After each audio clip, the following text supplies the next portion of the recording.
Y acá estamos viajando con una berlina de lujo de 1882. Ella fue fabricada en Italia, fue restaurada en 1910 por Gaya Pérez.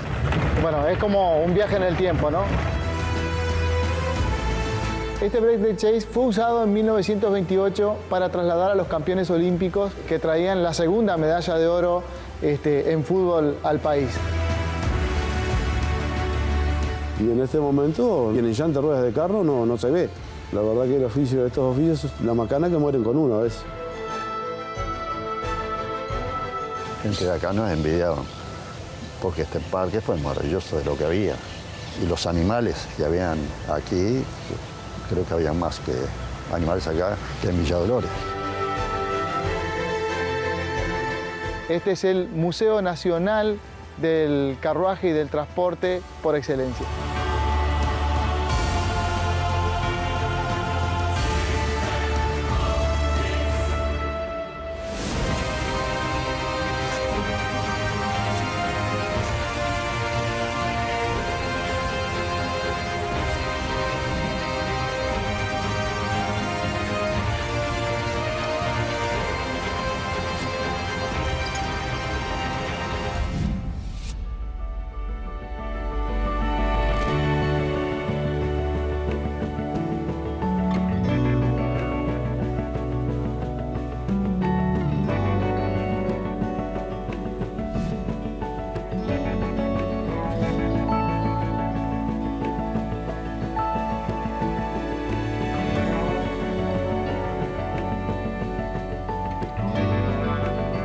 Estamos en Camino Carrasco y Santa Mónica, en Carrasco Norte, en el límite con Canelones, con Paso Carrasco, en un museo para nosotros maravilloso y para los uruguayos que nos visitan y extranjeros también, ya que acá se alberga una colección de carruajes muy importante, como también el lugar tiene una historia para este barrio sumamente rica.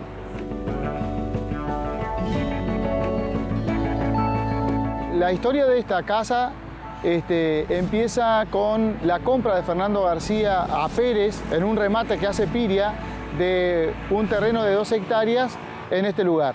Eso lo hace en 1912 aproximadamente. En 1928 construye esta casa.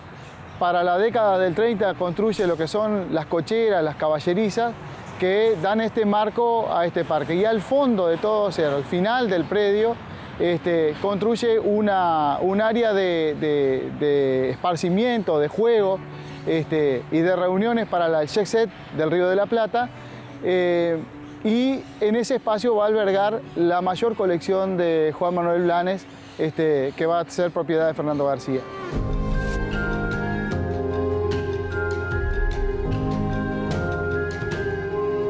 Fernando García era un empresario dedicado a la fabricación en sociedad con mailos de cigarrillos, pero también importaba whiskies y cigarrillos. O sea, el primer negocio fue del papá, ya por 1868, que funda la empresa Fernando García, aún hoy existente, y después quien le va a dar la dimensión para una gran riqueza va a ser Fernando García cuando se apodera del negocio y lo empieza a dirigir.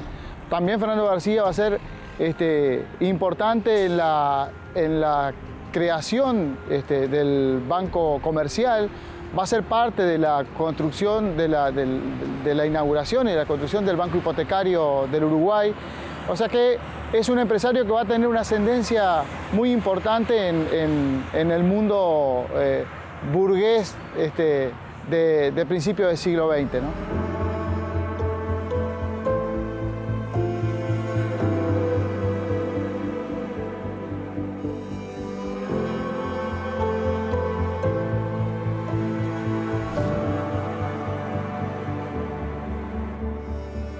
La casa no era residencia permanente de Fernando García. En realidad, él tenía una casa por 18 de julio y según cuentan allegado a Fernando García, hay gente que lo conoció, era su lugar de fin de semana, venía, estaba con sus caballos. También era el lugar de pasatiempo donde él se dedicaba a arreglar cajas de música, relojes. Entonces tenía este espacio como un espacio de esparcimiento, pero también de negocio, ¿no? Es decir, la alta diplomacia de la época venía a esta finca y bueno, este era un espacio donde había esparcimiento, pero también había espacio para el negocio.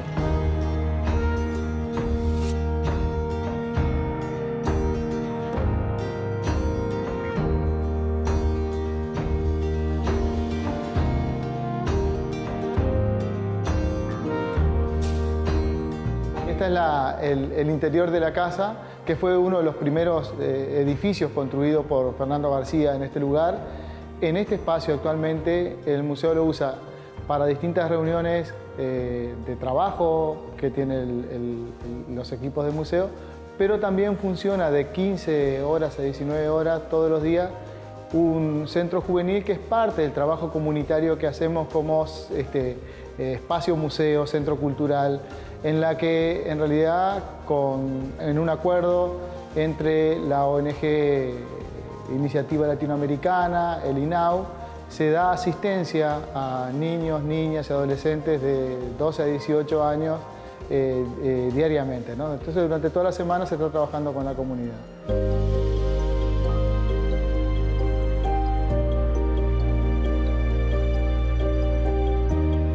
Este es el primer piso, es el lugar donde están los dormitorios de la casa. Hay 2 dormitorios en suite y después hacia la derecha, como saliendo de la casa en el área de los balcones, hay 2 dormitorios y un baño que era el servicio doméstico de la casa. El servicio doméstico estaba ubicado en un lugar alejado, no usaban las escaleras principales y tenía una escalera que iba directo a la cocina, de manera que ellos no tuvieran contacto, se habían invitados con ellos de manera directa, ¿no?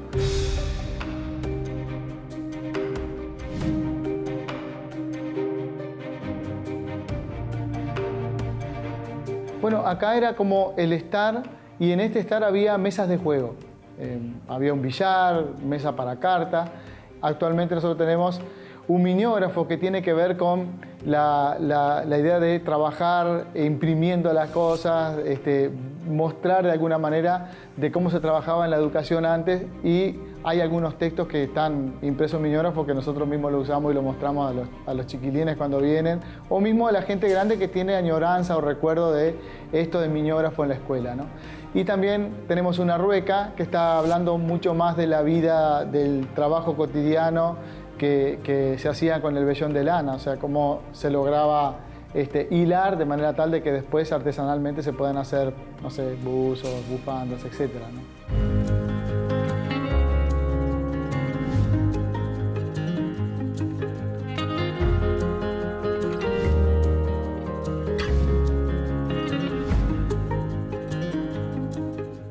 Bueno, esto es como una caja de música, o podemos decir que es el prototipo de lo que van a ser los tocadiscos más adelante, ¿no? Que en realidad este es el disco. En este caso tenemos un disco que tiene que ver con una marcha de la época.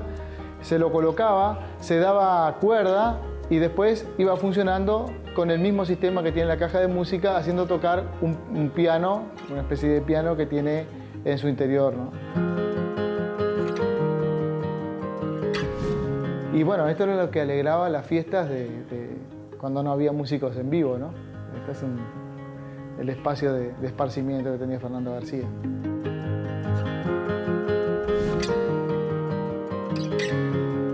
Bueno, esto es la parte mecánica del reloj del campanario de la casa.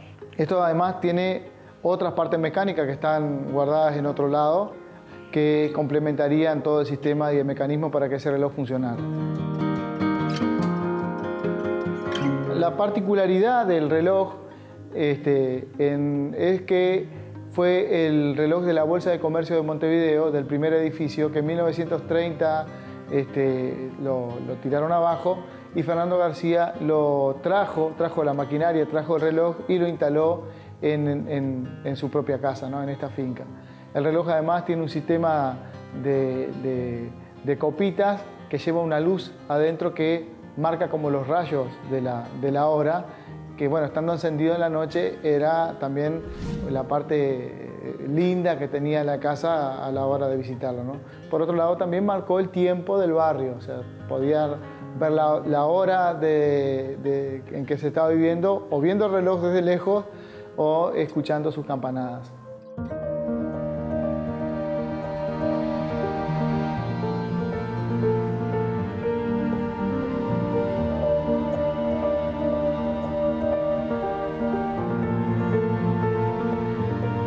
Este es un tranvía que es de 1890, es el único tranvía a caballo que queda en el país. Era tirado por caballos, hacía el tramo de 18 de julio hasta la estación Villagrán. Es una joyita, estuvo durante muchos años, desde el 56 vino al Museo Fernando García junto con otros tranvías que ya no están hoy acá, que no se conservaron. Ya en la década del 90 no estaban en el museo. Lo tuvo durante muchos años Amigos del Riel, quienes se encargaron de cuidarlo y conservarlo hasta el momento, y bueno, ahora está acá con su propio techo. Vamos a seguir trabajando en él para lograr mantenerlo y que generaciones que vienen puedan conocer la historia de cómo las personas se trasladaban para ir a sus trabajos, para ir a la escuela, para hacer distintos mandados desde un barrio de Montevideo al centro.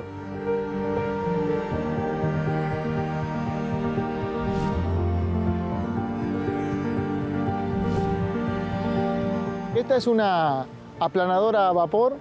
Esta aplanadora a vapor vino a principios del siglo XX y en su historia está haber hecho 18 de julio y haber trabajado en toda la construcción del Estadio Centenario. Esta joya estuvo durante muchos años conservada en vialidad de la Intendencia de Montevideo, siempre cuidada por los trabajadores municipales. Y bueno, ahora nos toca a nosotros esta aposta de seguir conservándola, cuidándola y bueno, también invertir en ella para restaurarla.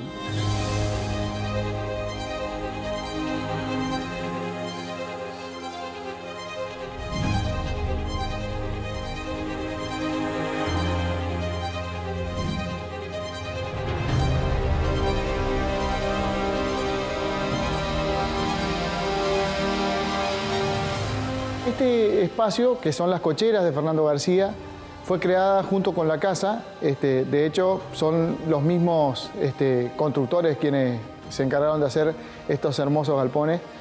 Fernando García tenía una colección de 24 carruajes. Estos 24 carruajes fueron donados a la Intendencia en 1947 y en realidad el testamento de él fue en 1943. Fallece en el 45 y todo ese fue el proceso jurídico para que la Intendencia de Montevideo se hiciera cargo de este lugar como un lugar de recreación de los vecinos. Así lo había pedido en su testamento Fernando García, a cambio de que llevara su nombre. Por eso el nombre del museo es Fernando García y no es Museo del Carruaje, aunque la misión sea Museo del Carruaje y del Transporte.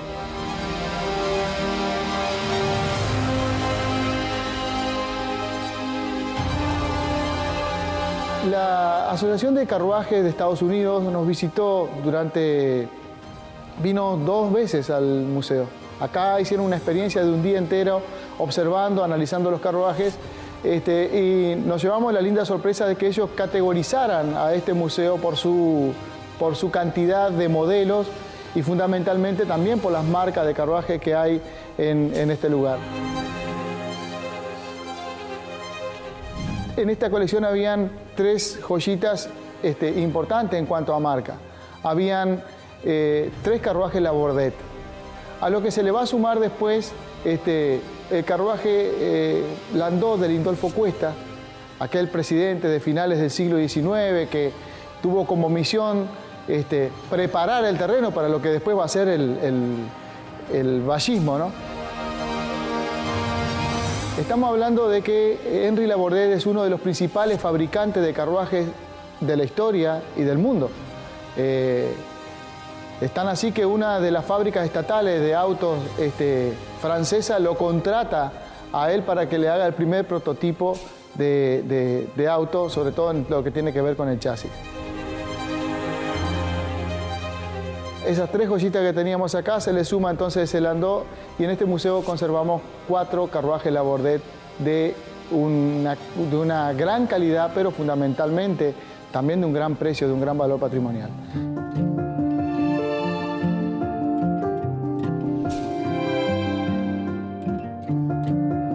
A eso nosotros le podemos sumar que la parte de la colección de Fernando García, un mail coach que llega al Uruguay en la década del 40, comprado por Fernando García.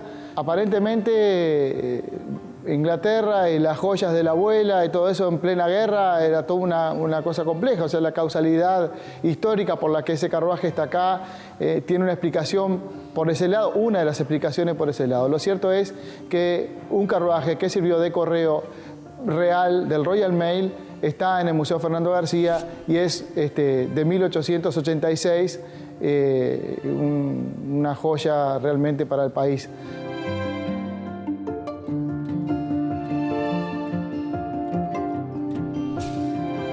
Este es el Mail Coach. Hacía el recorrido de Londres, Bath y Well, recaudando impuestos y llevando el correo de Royal Mail, ¿no? Es una verdadera joya. El escudo es original, el escudo, se han hecho varias intervenciones de conservación, pero el escudo nunca ha sido tocado. Y bueno, ahí en la puerta se puede ver el trayecto que hacía este coche. Era un coche de seguridad. Eso, como los que hoy son modernos y que llevan valores en los bancos, este es exactamente igual. Incluso tiene un posapié en la parte de atrás donde llevaba la caja, donde iban soldados armados y una caballería atrás custodiando el tesoro de la reina, ¿no?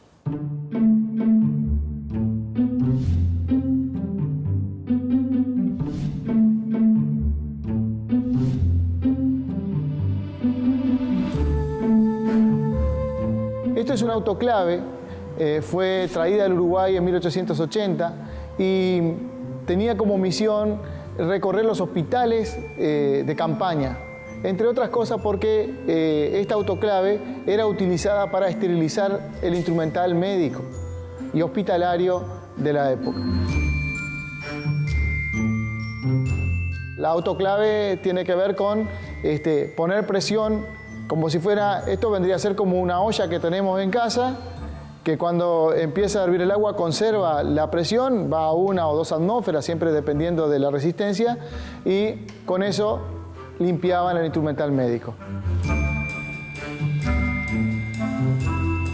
Pero en lo que tiene que ver con los enganches y el tiro, que también es eso la especialidad que tiene el Museo Fernando García, el Museo Fernando García es la única institución que trata de aprender y de difundir cómo es que se engancha carruaje, porque se engancha distinto a carro.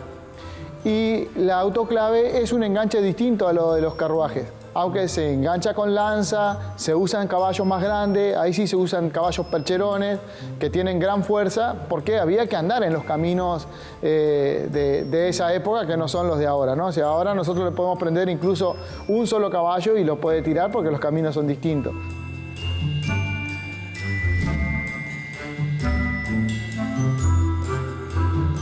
Lo que vemos ahí son las lanzas de los carruajes. ¿Qué es la lanza?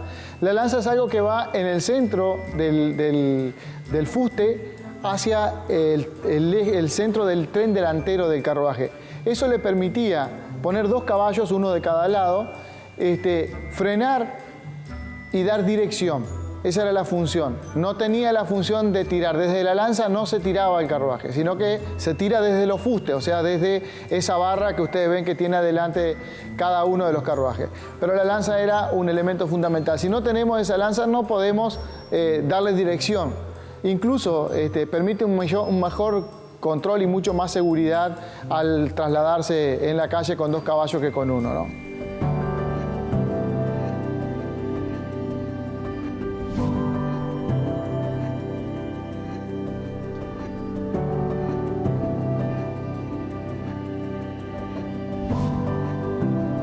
El break de chase, que está acá a mi izquierda, este break de chase fue construido en París en D'Alessone, por eso la matriz de D'Alessone es su marca, y fue usado en 1928 para trasladar a los campeones olímpicos que regresaban a Montevideo, aquellos jugadores de fútbol que traían la segunda medalla de oro en fútbol al país.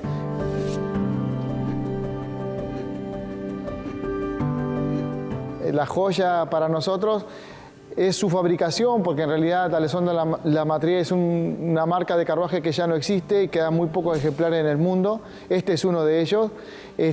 Además, súper fino, tiene hasta un bar. Ahí se abre una mesa, salen las copas colgadas de manera tal de que se podía hacer un picnic arriba del carruaje en pleno paseo. Bueno, este fue usado para aquellos jugadores de fútbol que traían la gloria al Uruguay, y hay algunas fotos que están en el Museo del Fútbol que no se veía el carruaje, apenas se veía el cochero y las riendas, porque era tal la algarabía, tanta gente en la calle que bueno, obstaculizaban su paso. Así que bueno, el museo conserva esta joya por su historia.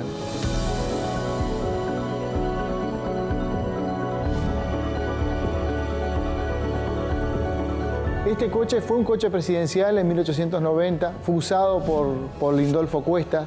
Es un gran lujo, es en sopandas. ¿Qué quiere decir en sopanda? Es un tipo de suspensión que acá en este museo tienen solamente 3 carruajes, que está suspendido en el aire, colgado en cuero. Entonces tiene un elástico de tijera que va directamente al eje, y a su vez tiene un medio elástico que en su terminación permite que el cuero enganche la caja sin que se lastime, sin que se rompa, y eso le permite un balanceo y una suspensión ideal. Imagínense el camino de aquella época en algo súper duro. Bueno, esto es como una suspensión de un auto moderno actual.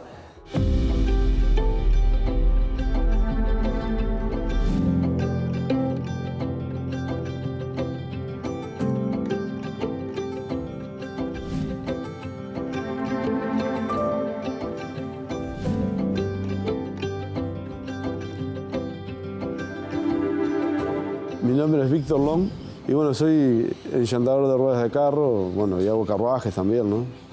Hace unos 35 años que estoy en el oficio. Y yo arranqué en la herrería a los 8 años, dando vuelta a la fragua. Mi padre hacía herramientas también, hacían ruedas, ¿no? Pero mi padre, aparte de eso, hacían herramientas, puntas, cortafierros, uñas. Y acá mi padre venía a engrasar los carruajes. Yo tenía 11, 12 años cuando venía con él, y venía a engrasar los carruajes para salir, que a veces salían a desfilar. Y bueno, en eso fue mi vínculo con el museo. Y doy gracias que estoy acá ahora, ¿no? En este momento estoy acá, que me dieron la posibilidad de estar acá con los carruajes, que es lo que me encanta, ¿no? Y en este momento no hay nadie, digo, quien enllante ruedas de carro no se ve. Puede haber algún veterano de aquellos años, ¿no? que todavía puede enchantar, pero no se ha visto nada todavía. Me han llamado desde 33, de Melo, todos esos lugares que dejan las cosas sin arreglar porque no hay quien arregle. La verdad que estos oficios es la macana que mueren con uno a veces.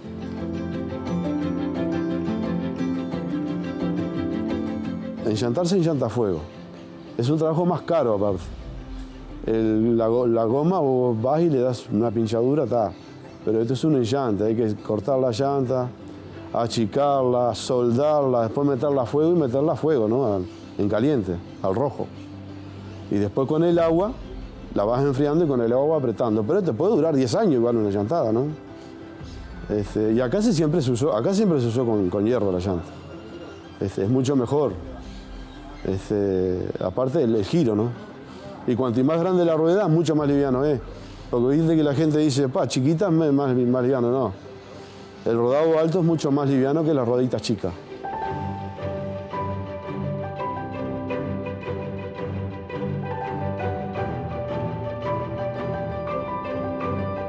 Cuando se dejó venir la madera, que le decía haya porque se doblaba a vapor en la madera, se empezaron a hacer por parte, porque no había ninguna madera que se pudiera doblar. Mi padre tenía una caldera a vapor, mi abuelo, entonces las doblaba las camas. Ahora se cortan de a pedazos. Vienen 7 camas, que es lo que lleva 7 camas, 14 rayos, la masa y el buje. La cama se hace con este compás, todo matemática, ¿no? Siempre se usa el 3, 14, 16. Siempre usé el 3, 14, 16.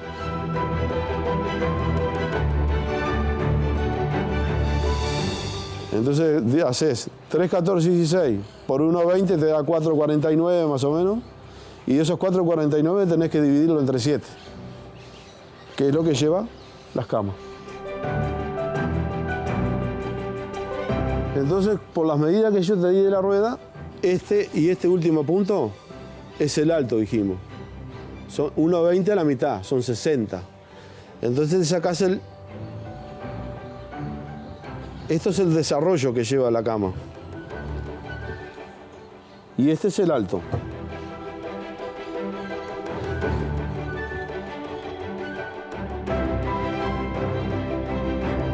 Y bueno, ahí van en 7, bueno, marcás toda la que precisás, son 7 camas por rueda, cuando son las altas. Cuando son las chicas son 6 camas. Es todo lo mismo.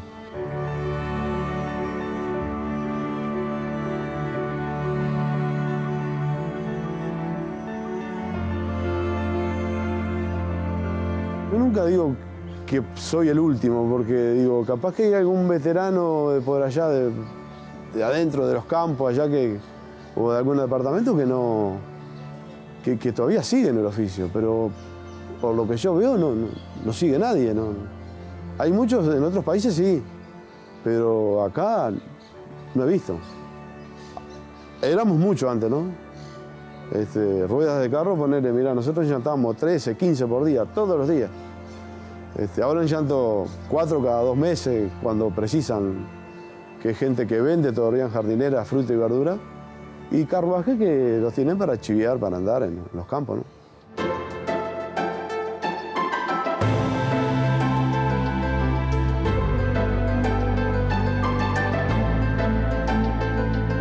La que fabricamos ahora es una parte que va por afuera de la rueda, ¿verdad? Una parte de ellas, que serían 7 partes de esta, por afuera. Y después llevaría la llanta, que la llanta es el metal, que esto va colocado en caliente, ¿no?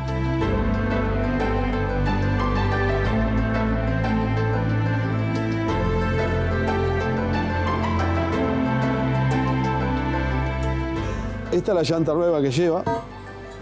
Este hierro, que antes lo doblábamos a mano, con unas abrazaderas le poníamos la rueda y lo doblábamos. Ahora tenemos un cilindro, ¿no? Esto se desarrolla en un cilindro. Hay que tener buenos brazos, ¿no? Buenos brazos para marroñar también. Y este es el metal que llevaría cuando es nuevo, en ruedas de jardinera, ¿no? Carruajes son más finas.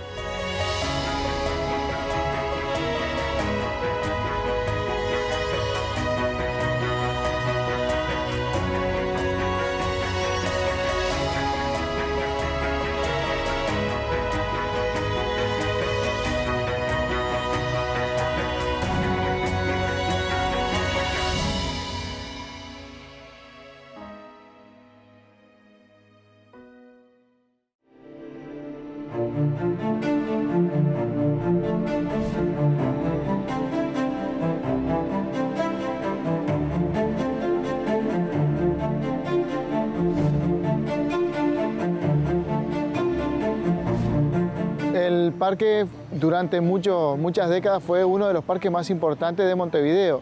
El parque fue diseñado por Racine a pedido de Fernando García, quien lo contrató para hacer este parque. Racine además tenía como autoría la construcción y creación del Parque Roosevelt.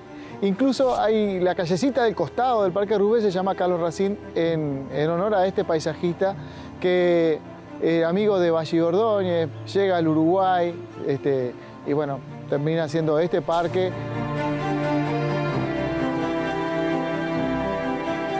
Racine hace una intervención donde también incorpora algunas cosas vinculadas al bañado de Carrasco, porque acá estamos ubicados en una zona que era bañado cuando Fernando García vino. Entonces, el plantar eucaliptus, plantar algunas especies de árboles grandes, servía entre otras cosas para que chuparan el agua, además de que era el encanto de la época. El eucaliptus encantaba a quienes usaban como paisaje.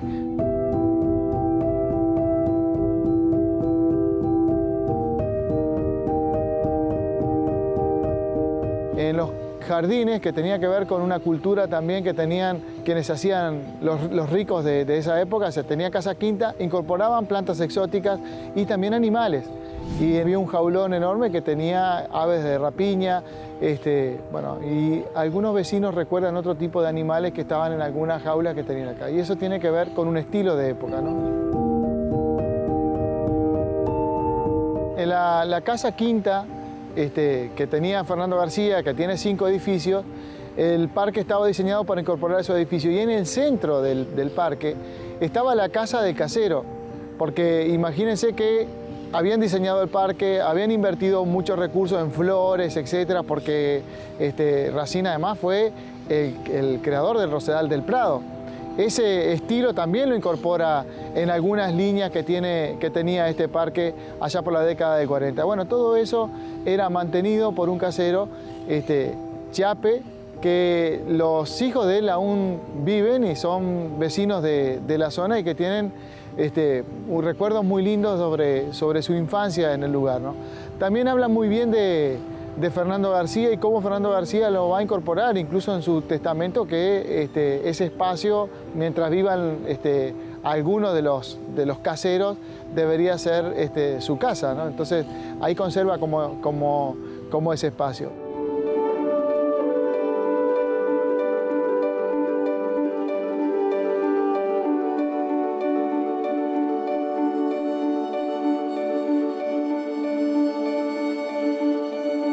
Bueno, mi nombre es José Luis Chiape, tengo 4 hermanos, ahora el mayor falleció, somos 3 y uno es mellizo conmigo, también justamente se llama Fernando, le puso por el nombre de Fernando García, porque él fue padrino nuestro. Mi padre vino, lo contrató Fernando García tenía un camión y un rego viejo y hacía viajes de alquiler y lo contrató para sacar arena de acá, porque esto era todo médanos y tenía un chalet pequeño adelante, pero más chico de lo que está ahora, ¿no? Y la idea de Fernando García tenía antojo quería hacer algo así, algo grande, un parque, un museo. Y le habló a mi padre que si quería venir a vivir acá. Y bueno, y le dijo, yo te hago una casita acá, la casa, te venís con tu familia, pensalo, habla con tu señora y venís a trabajar conmigo y este es el proyecto. Y el proyecto era esto.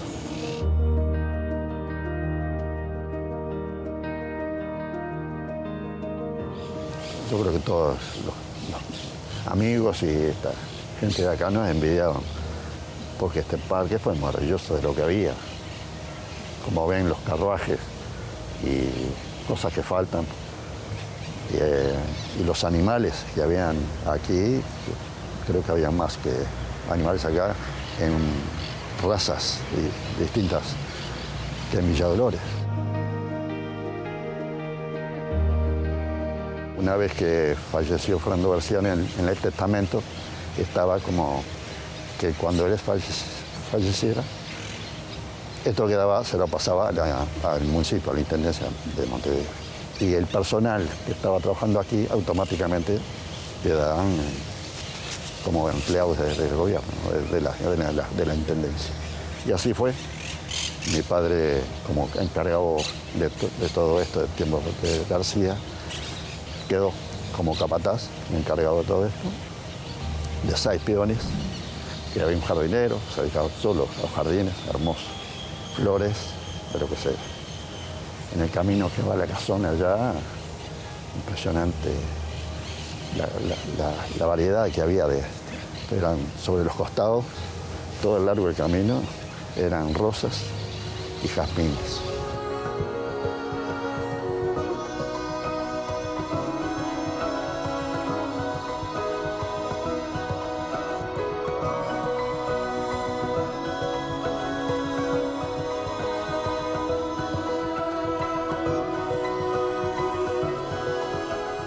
animales andaban sueltos por la calle. Por acá habían cigüeñas, garzas, los patos y los gansos también había. Y bueno, los monos, yo creo, monos de todo tipo había. Mi madre, teniendo a nosotros chicos, medio traviesos, como todo niño, haciéndole el purecito para los monos, picando bananas y esas cosas. Porque eran unos monos que habían en un jaulón ahí, eran muy delicados, unos monitos chicos, medio azules, no sé qué. Habían otros tipos de monos, pero eso era muy delicado. Mi madre todo haciendo el purecito. En esa parte de ahí, delante de la cochera, había unos corrales que tenían ciervos, guasubirá. Después en un jaulón grande que había varios tipos de pájaros.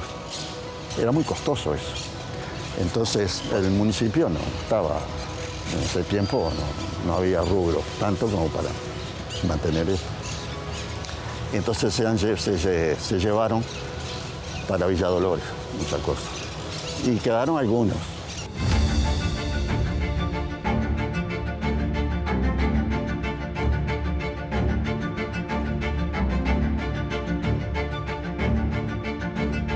Esto era todo, era campo y arena, y todo esto lo transformó a lo que fue mi padre, y bueno, y con su gente, ¿no?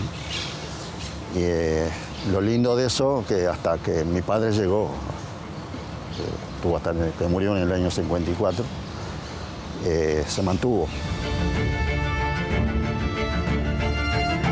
Después vino en el 57 Montero Zorrilla, que vino como encargado ahí a vivir acá al chalet, vino con su familia y quedó como encargado del museo. Entonces más o menos se mantuvo, pero después empezó a decaer. Ya cuando se retiró también el señor Montero, todo aquello que nosotros vimos, aquello hermoso que había, comenzó a decaer y quedó medio ahí.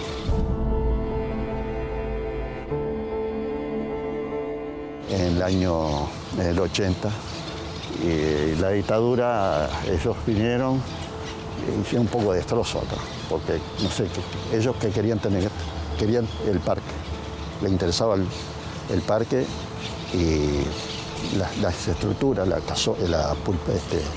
cochera y lo que es la caballeriza, como para los caballos de esos. Cuando lo vieron esto, lo querían.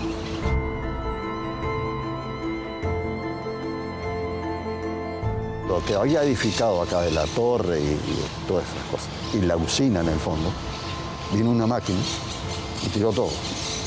Desapareció la cancha bocha, las hamacas, toda esta parte que era lo que estaba edificado, lo tiraron.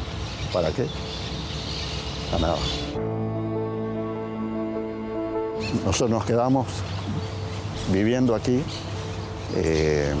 hasta que mi madre viviera, e incluso nosotros, que hubiéramos vivido, teníamos derecho a estar acá y a la casa. Para los militares no existió. Entonces en el 80 dijeron que vinieron con un camión como para tirar la casa abajo, como unos peones que la iban a demoler. Nos teníamos que ir sí o sí. Y mentira. Ahí está todavía edificado, ¿no? Pero nosotros no tuvimos que ir.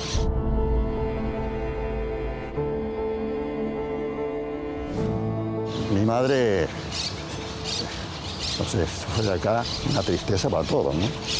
Y, no sé, envejeció, le vinieron 10 años más encima, horrible. Y a todos nos pasó lo mismo. Entonces, tener todo ese recuerdo y venir acá y verlo así, da mucha pena.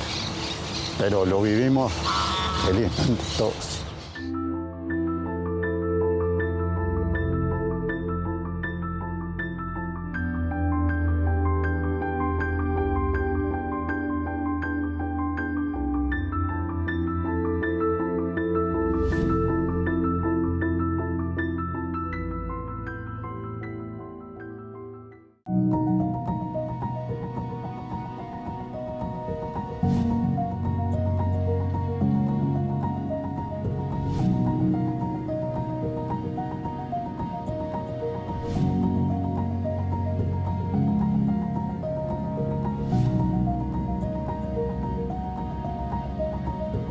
Acá estamos con dos caballos criollos, que en realidad es una particularidad de este espacio, porque Fernando García en la década del 40 fue el primero que introdujo el hecho de prender con carruajes de super lujo con caballos criollos, ¿no? Actualmente el enganche de caballos en carruajes se usa como un medio turístico. Lo vemos en Nueva York, podemos verlo en las principales ciudades turísticas del mundo. Y bueno, el Fernando García, el museo, no solamente tiene los carruajes y los modelos, sino también está incursionando en investigar y desarrollar réplicas precisamente para tenerlos para ese tipo de servicio, ¿no?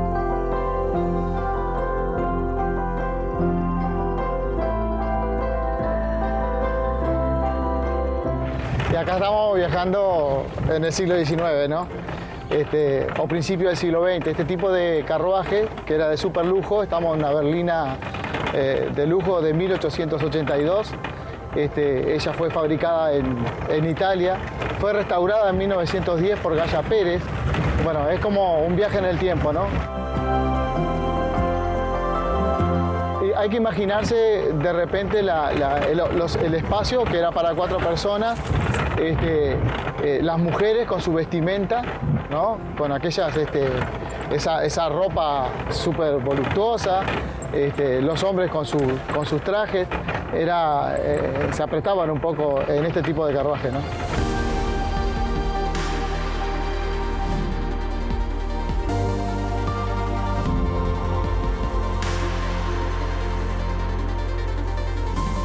Acá estamos frente a las caballerizas del parque. Caballerizas, cocheras, la casa de esparcimiento y juego que está en el fondo del predio y el chalet que está allí en el frente fueron hechos por García Otero, Butler y Pagani, y realmente dejaron unas obras arquitectónicas maravillosas. Las caballerizas cuentan con un área para guardar el alimento que queda por encima de los boxes, entonces queda como un entrepiso en la caballeriza de madera que actualmente lo usamos como sala de exposición de arte, de fotografía, de escultura. Pero bueno, este es el parque y sus dos edificios centrales en cuanto a la conservación de los carruajes y visita al público son los principales.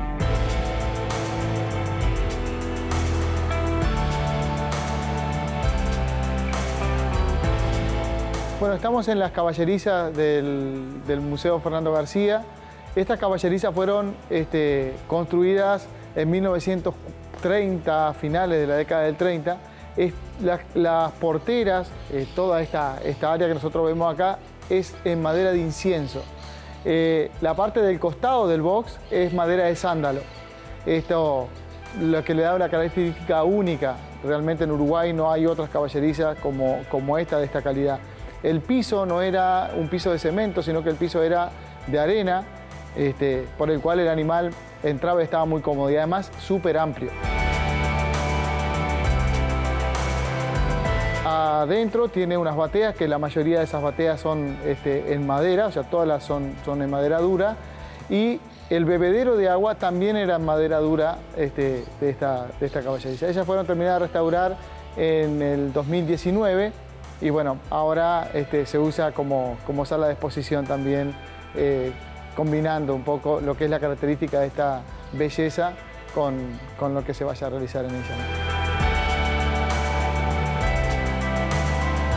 Y arriba tenemos los nombres originales de los caballos que tenía Fernando García para usar en sus enganches, ¿no? En este caso estamos en el box de Lancero, Pericón, Viejo Alegre, Fugaz, Espuma. Eran algunos de los nombres de los caballos que tenía Fernando García.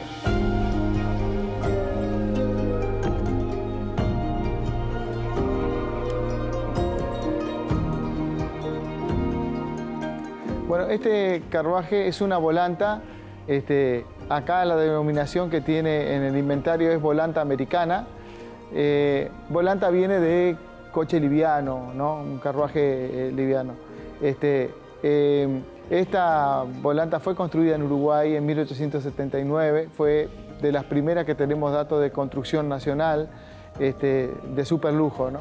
Y fue mandada a hacer por Máximo Santos. Tiene asiento vis a vis, pueden ir las personas de frente, hasta 4 personas en la parte del centro de la volanta, y junto al cochero podía ir un acompañante, por lo que traslada a 6 personas fácilmente.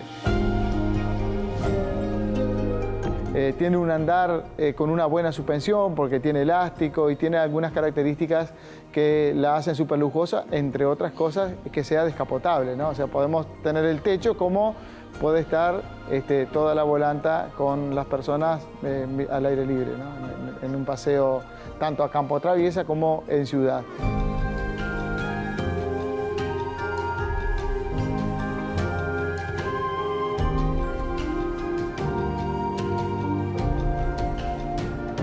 La parte superior de las caballerizas originalmente servían para guardar la comida de los caballos. Cada box tiene una puerta que se levanta y ahí se le ponía la alfalfa, básicamente, ¿no? Y bueno, fue recuperada. En esta recuperación que hicimos fue transformarla en una sala de exposición. Actualmente estamos trabajando desde el año pasado con un grupo que se llama Hiperfocal, que son más de 15 artistas de todo el país que no tienen como vida el estar exponiendo y viviendo del arte, bueno, como algo que ocurre normalmente con quienes son artistas. Entonces, a través de una convocatoria que se hizo por Facebook, que no lo hizo el museo, lo hicieron ellos mismos, fueron nucleando a esos artistas y generaron una forma de desarrollar esta sala. Y ella era, bueno, cada uno mandaba, según la temática elegida, fotografías, se votaban, y como acá hay 36 espacios, 36 fotografías eran elegidas, y después había un equipo de curaduría que iba viendo cómo las ubicaba, cómo daba ese orden que tiene que tener la fotografía para que tenga un discurso, ¿no?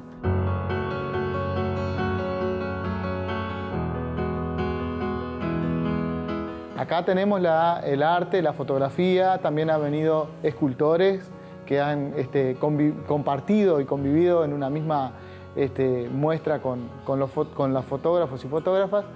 Pero también hay otra comunidad, que es la que son coleccionistas de autos clásicos, los que tienen motos, los que hacen encuentros de tuning.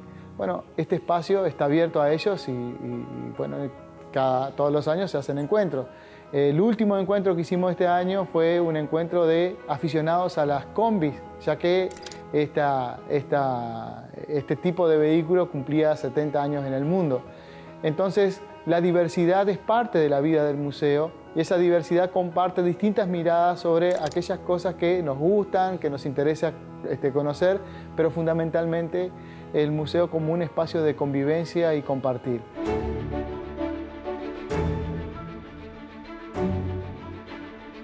La característica de este museo, que es un museo de transporte, la misión del museo es de carruaje y de transporte, tiene que ver con conservar y difundir y educar sobre los medios de transporte a lo largo de la historia. En este caso vamos de 1860 hasta 1910 y podemos venir más acá en el tiempo dependiendo del tipo de muestra y eso. Pero lo más importante para nosotros es que la memoria que tiene que ver con la calle, que tiene que ver con la cotidianidad de las personas, se pueda ver a través de un museo de transporte, ¿no?